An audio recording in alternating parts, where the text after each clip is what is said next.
श्री शिवाय नमस्तुभ्यम। हम सबको पता है कि आज है 7 सितंबर यानी कि गणेश चतुर्थी का बहुत ही पावन सा दिन, और मेरी तरफ से यानी कि द नेचुरल प्लेनेट फैमिली की तरफ से आप सभी को गणेश चतुर्थी की बहुत बहुत शुभकामनाएं। भगवान गणेश की कृपा आपके ऊपर हमेशा बनी रहे ना।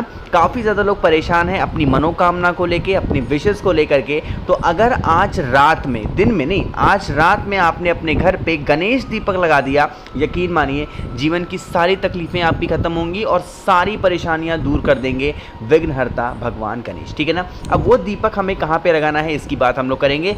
सबसे पहले आपको क्या करना है, इस तरीके से लेना होगा एक मिट्टी का दिया। ठीक है ना, एक मिट्टी का दीपक लेना। ध्यान रखिएगा हम ये दीपक किसके लिए लगा रहे हैं, भगवान गणेश के लिए। और मैंने आपको बता रखा है जब भी दीपक किसी देवता के लिए लगाते हैं तो कौन सी बत्ती का लगाते हैं, गोल बत्ती का, है ना। और जब किसी विशेष परिस्थिति में दीपक लगाया जाता है तो कौन सा दिया होता है, घी का दिया। आप भी इसी तरीके से दीपक को लगा देना, है ना। अब यहाँ पे खेल स्टार्ट होता है कि हमें यह उपाय करना कैसे है। इसके लिए आपको या तो गेहूं के दाने ले सकते हो, या तो आप अनाज का कोई भी दाना ले लो, चाहे चना ले सकते हो, बाजरा ले लो, मक्का ले लो, जो भी आपके घर में आसानी से मिल जाए वो ले सकते हो। ठीक है ना। लेने के बाद में क्या करना है, एक आपको तांबे का लोटा लेना है, उसमें आपको जल भरना है और आपको इसी जल से सबसे पहले आप अपने घर के छत पे या फिर जहाँ पे भी गणेश चतुर्थी के दिन आपको चंद्र देवता के दर्शन हो रहे हों, सबसे पहले उनके स्थान पे खड़े होकर के एक लोटा जल समर्पण करेंगे, अर्पित करेंगे किसको, भगवान चंद्र को। ठीक है ना। चंद्र भगवान को सबसे पहले जल चढ़ाने के बाद में उसके बाद आप अपने घर के अंदर आएंगे और जहाँ पे भी आपके घर में भगवान गणेश की फोटो मूर्ति प्रतिमा हो वहाँ पे जाकर के खड़े होना। ठीक, जैसे वहाँ पे जाएंगे और भगवान गणेश की मान लो कि मूर्ति ये है ना, फॉर एग्जांपल ऐसे बता रहा हूँ, फोटो लगाना मैं भूल गया। तो आपको क्या करना है, इन्हीं के पास में सबसे पहले एक घी का दिया जो गोल बत्ती का होगा उसे लगाना है। जो अनाज का दाना मैंने आपको दिखाया उस अनाज के दाने को दीपक के नीचे रखना है। समझ रहे हो मेरी बात को, दीपक के नीचे रखना। जो आपकी परेशानियां हो, जो आपकी प्रॉब्लम्स हो, आपको मयूर ध्वज किसका स्मरण करना है, भगवान मयूर ध्वज का नाम लेकर के इस दीपक को प्रज्वलित करना है। और जो अनाज का दाना आपने दीपक के नीचे रखा था वही अनाज का दाना थोड़ा सा इस दीपक के अंदर डाल देना। यकीन मानिए जिस कामना से आप इस उपाय को कर रहे हो ना, जिस विशेष के लिए कर रहे हो, वो इच्छाएं बहुत जल्दी पूरी होंगी और विघ्नहर्ता भगवान गणेश आप सभी की सारी मनोकामनाओं को बहुत जल्दी पूरा करेंगे, है ना। भूलना नहीं है, हर व्यक्ति को आज रात में इस उपाय को अपने घर पे ज़रूर करना होगा। ठीक है ना। तो पहले उपाय की तो हमने बात यहाँ पे कर ली है। आगे बढ़ते हैं अब इस वीडियो के हम लोग अपने दूसरे उपाय की तरफ, जो कि हमें करना है अपने घर पे करना है, वो भी पत्तों के साथ करना है। बात करते हैं कि भैया इस उपाय के बेनिफिट क्या होंगे, फ़ायदे क्या होंगे। जैसे मान लीजिए कि आपके घर में हर छोटी बात को लेके बहुत ज़्यादा लड़ाई होती है, बहुत ज़्यादा झगड़े होते हैं, लोग बहुत ज़्यादा क्रोध करते हैं, तो आप सभी को इस उपाय को करना होगा। ठीक है ना। इसके लिए आपको क्या करना है, लेना होगा पत्ते। कितने पत्ते लोगे, आपको 5 पत्ते लेने हैं। चाहे इस उपाय के दौरान आप एक ही पेड़ के 5 पत्ते ले लो या फिर किसी भी अलग अलग वृक्ष के 5 पत्ते आपको ले लेने हैं, जो पत्ते आपके घर में लगे हों या फिर बाहर से भी ले सकते हो। ठीक है ना। पत्तों के साथ में आपको मार्केट से या फिर अपने घर पे लेना होगा कुछ मीठा। अगर आप लड्डू ले लेते हो तब तो बहुत अच्छी बात है, बट मान लो कि आपके घर से कोई लेने वाला नहीं है या फिर कोई खरीद के लाने वाला नहीं है, आप घर में अकेले रहते हो, तो कोई सा भी मीठा आपके घर में हो उस मीठे को ले लेना। मीठा लेने के बाद में फिर से भगवान गणेश के पास पहुंचेंगे और भगवान गणेश के पास पहुंच करके जो पत्ता मैंने आपको दिखाया है उस पत्ते को भगवान गणेश के पास में आपको एक एक करके रख देना है। जैसे यहाँ पे देखो मैं रख रहा हूँ, आपको भी इसी प्रकार से 5 पत्ते को रख देना। ठीक है ना। रखने के बाद में जो भी मीठा आपने लिया है, लड्डू लिया हो, पेड़ा लिया हो, जो कुछ भी लिया हो, एक एक पत्ते के ऊपर एक एक पेड़ा, लड्डू, जो भी मीठा होगा उसको रखेंगे। भगवान विघ्नहर्ता से यह प्रार्थना करते हुए इस उपाय को करेंगे कि हमारे घर में इस प्रकार से लड़ाइयाँ होती हैं, झगड़े होते हैं, क्रोध होते हैं, इंसान गुस्सा करते हैं, हे विघ्नहर्ता, हे भगवान गणेश, आप हमारे घर से इन सभी समस्याओं को दूर करें। अपने अकॉर्डिंग जैसे भी प्रार्थना आप तक आप करते चले आए हो उसी प्रकार से प्रार्थना करेंगे।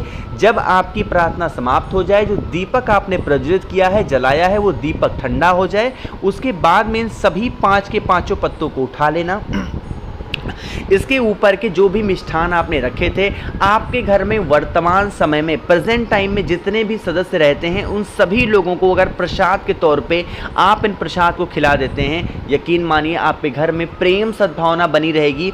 जो भी इंसान घर में क्रोध करता होगा, गुस्सा करता होगा, लड़ाई झगड़े का माहौल बनता होगा, वो सारी सिचुएशन आपके घर में ठीक हो जाएगी और लड़ाई झगड़े खत्म हो जाएंगे। ठीक है ना।